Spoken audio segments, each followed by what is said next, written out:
Tentu kita mengucapkan terima kasih kepada kinerja Coach Sintayong selama ini. Kabar mengejutkan datang dari dunia sepak bola tanah air. PSSI resmi mencopot pelatih timnas Sintayong. Apa yang salah dengan Sintayong dan siapa yang akan menggantikan pelatih asal Korea Selatan itu? Tentu kita mengucapkan terima kasih kepada kinerja Coach Sintayong selama ini, dan hubungan saya sangat baik, dan kita lakukan yang terbaik untuk program-program yang dikehendaki. Tetapi tentu dinamika daripada tim nasional ini perlu juga menjadi perhatian khusus oleh kami dalam evaluasi. Kita melihat perlunya ada pimpinan yang bisa lebih menerapkan strategi yang tentu disepakati oleh para pemain, ya, komunikasi yang lebih baik,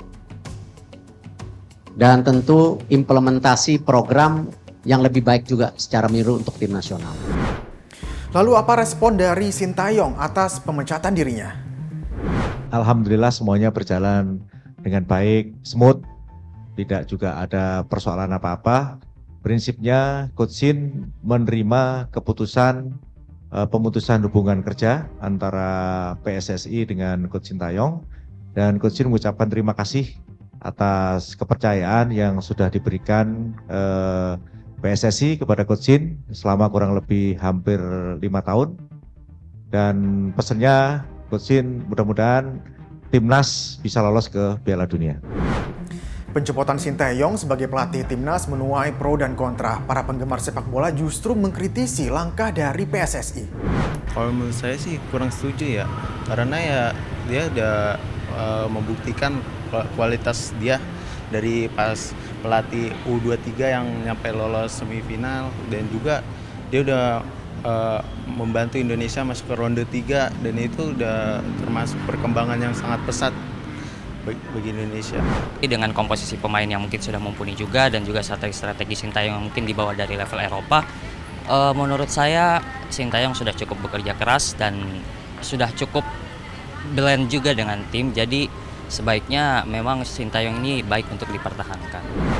Sebenarnya dari Sintayong sendiri sudah bagus ya. Gimana sendiri dari penanganan dari PSSI sendiri ya, memberi kepercayaan untuk Sintayong dan nggak asal-asalan kayak nggak percaya gitulah. Jadi gue sih percaya bahwa Sintayong udah bagus sih. Berarti masih untuk sempat dikasih kesempatan lagi untuk main. Menurut gue masih berhak untuk dikasih kesempatan sih.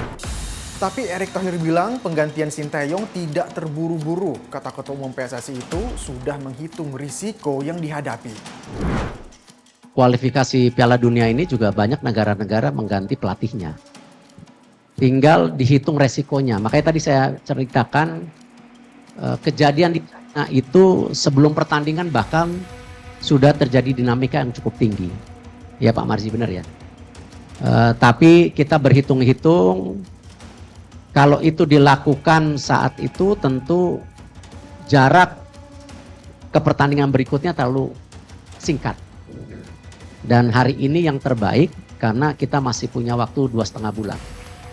Dan tentu resiko-risiko tetap ada. Tetapi lebih baik kita mengambil resiko daripada menyesal di kemudian hari. Lalu apa kata pengamat soal langkah PSSI ini? Sudahkah tepat? Apalagi mepet dengan pertandingan lanjutan putaran ketiga kualifikasi Piala Dunia. Momen ataupun timing saya pikir agak telat ya. Maksudnya nggak tepat gitu ya. Karena kan Sintayong baru saja membawa tim AFF kemarin ya, yang berujung pada kegagalan lolos ke fase semifinal ya. Itu jadi seolah-olah kayak dikait-kaitkan gitu ya, dikait-kaitkan menjadi evaluasi. Padahal kan Pak Erick sendiri menyatakan sebenarnya nggak ada kaitannya dengan Piala AFF gitu kan. Nah itu yang jadi akhirnya agak ambigu ya. Kenapa kalau memang ini persoalannya dari beberapa bulan yang lalu, sebetulnya diskusi tentang STY ini lanjut atau tidak, yaitu ketika sebelum melawan Bahrain kan, sebelum melawan Cina kan sempat disebutkan. Kenapa baru eksekusinya sekarang setelah Sintayong gagal membawa tim AFF lolos ke semifinal. Jadi itu yang membuat sumir pemberitaan di media kan seolah-olah ukurannya, benchmarknya, patokannya, evaluasinya adalah kegagalan di Piala AFF. Ternyata bukan itu ya. Ternyata ada dinamika yang sudah mengawali sebelumnya gitu loh. Itu yang tadi saya katakan timingnya jadi nggak pas gitu. Jadi seolah-olah kayak dicari-cari gitu ya. Padahal nggak seperti itu. Ternyata memang ada masalah sebelumnya. Dan tadi kita juga mungkin kalau pemirsa mengikuti preskon dan juga tanya jawab, sesi tanya jawab Pak Erick dengan media kan kelihatan sekali ya.